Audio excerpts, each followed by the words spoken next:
لله رب العالمين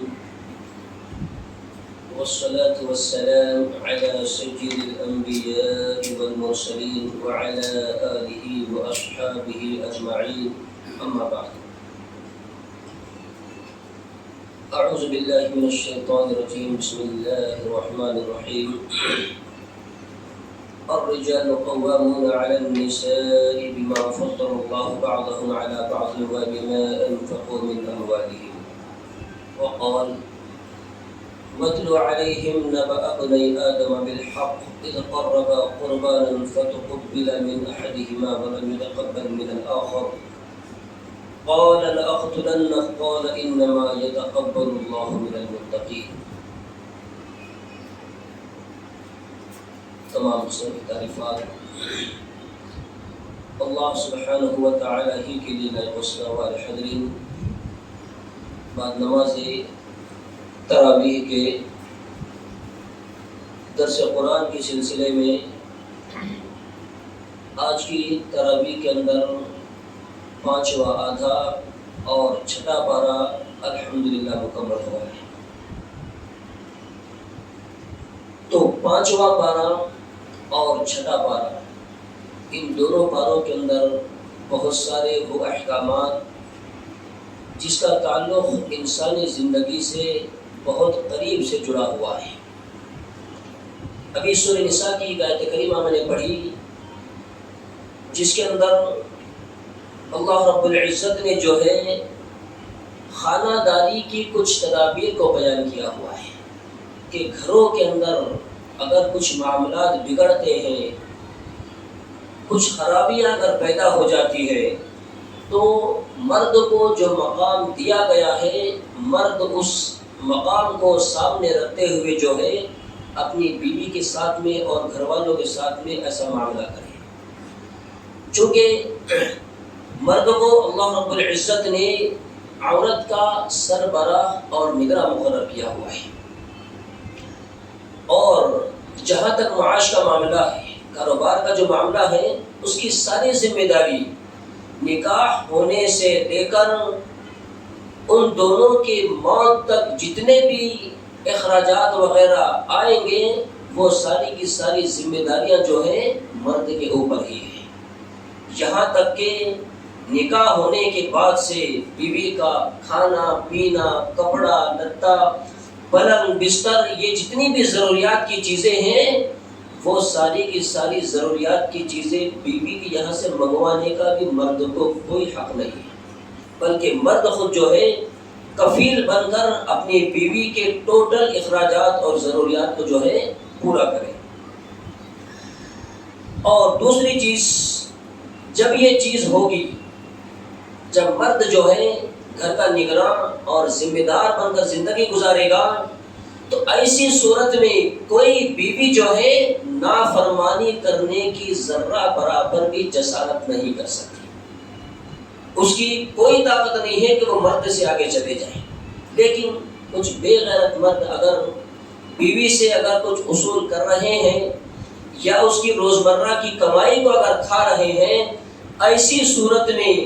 بیوی اگر کچھ بھی کرتی ہے تو مردوں کی مجال نہیں ہے کہ وہ بیوی کو کچھ بولے. یہ ظاہر سی بات ہے، ایسا ہونا ضروری ہے. لیکن اگر اتنا سب کچھ ہونے کے باوجود بھی کوئی بیوی اگر نافرمانی پر اتر آئے، مرد کو یہ اصول بتلایا گیا ہے کہ اگر بیوی جو ہے کسی کے ساتھ ناجائز تعلقات کو قائم کر لے، کسی کے ساتھ میں جو ہے اپنے ناجائز تعلقات کو بنا لے، یا پھر ہمیں اندیشہ ہو کہ میری بیوی جو ہے سرکشی کرنے پر اتر گئی ہے، میری بیوی جو ہے غلط راستے پر چل پڑی ہے، تو ایسی صورت میں مرد کو کیا کرنا چاہیے؟ کیا اس کو مار پیٹ کر اس کو سیدھا کرنا چاہیے یا پھر اس کو طلاق دے کر گھر سے ہکال دینا چاہیے؟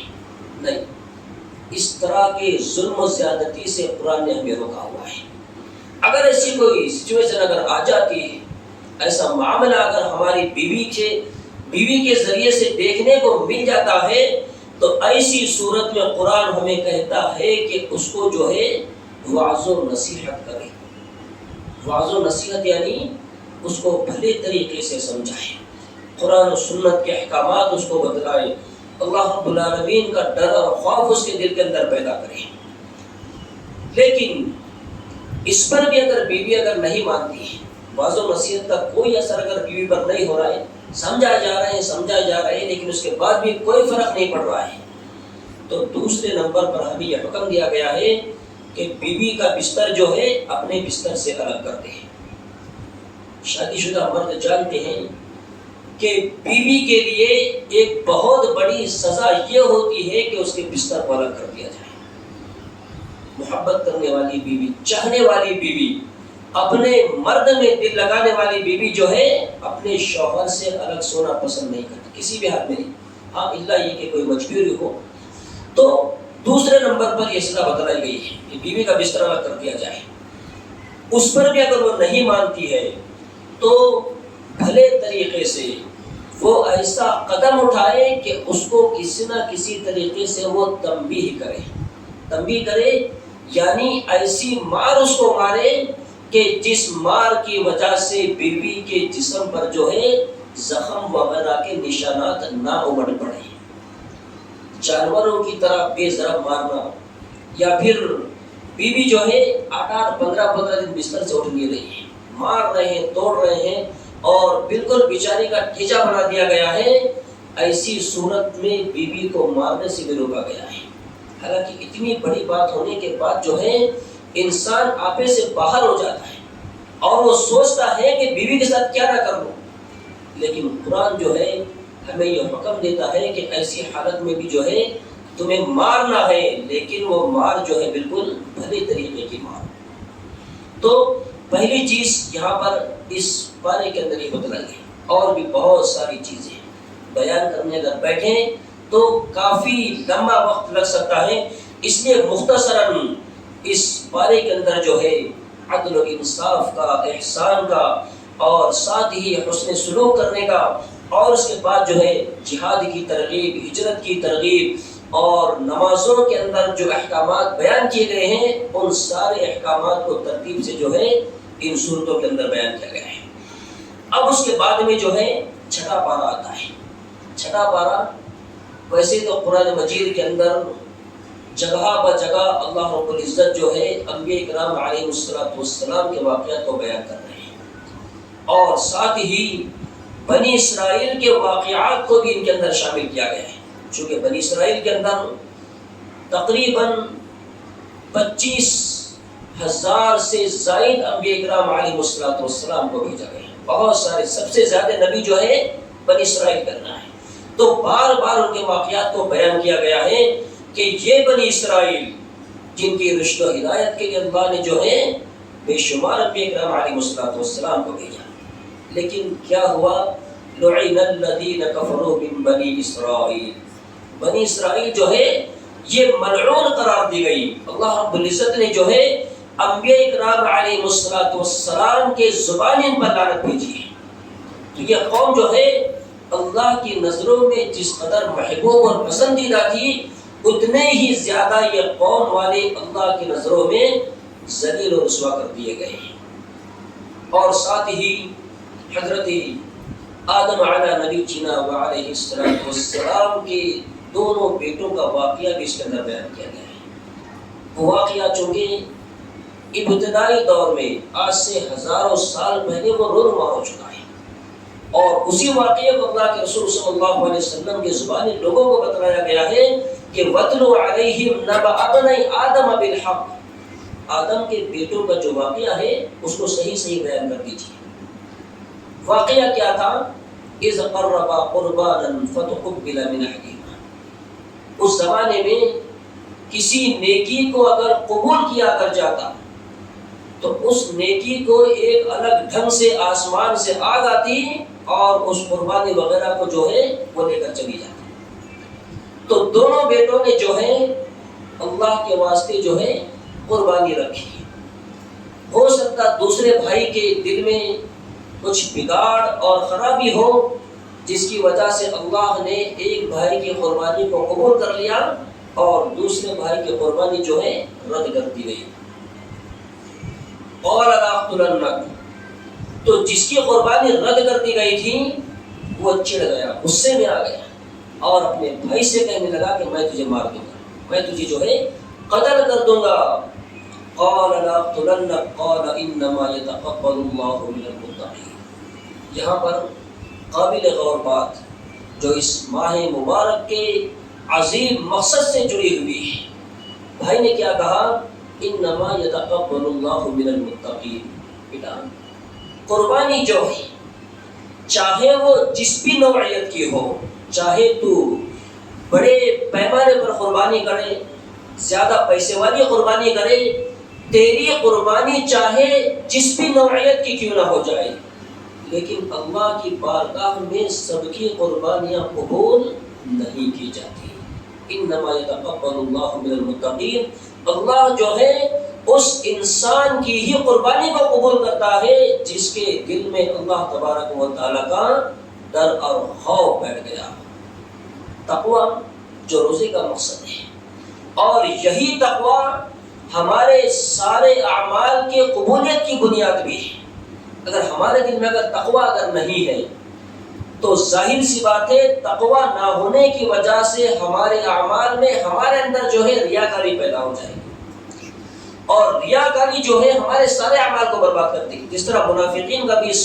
بارے کے اندر ذکر ہوا ہے، ان المنافقین یخادعون اللہ وهو خادعهم۔ منافق جو ہے اللہ کو دھوکہ دینا چاہتے ہیں، دھوکہ دینے کی کوشش کر رہے ہیں۔ کیا دھوکہ دے رہے ہیں؟ وَإِذَا قَامُوا إِلَى الصَّلَاةِ قَامُوا كُسَالَىٰ، نماز کی جائے ہیں تو بالکل سستی اور لاپرواہی کے ساتھ میں۔ يُرَاءُونَ النَّاسَ وَلَا يَذْكُرُونَ اللَّهَ إِلَّا قَلِيلًا، وہ نماز کیوں پڑھ رہے ہیں، وہ دیگر نیکیاں کیوں کر رہے ہیں؟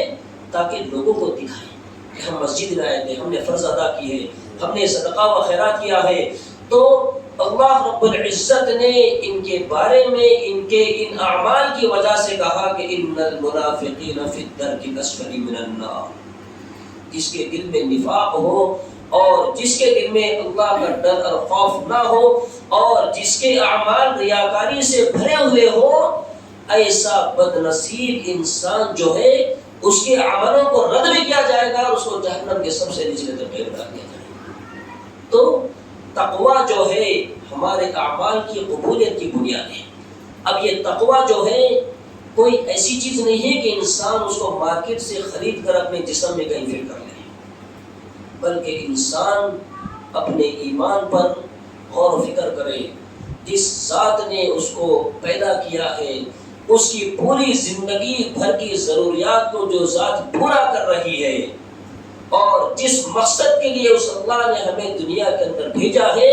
اپنے اس مقصد میں انسان جو ہے غور و فکر کرے کہ میں کیوں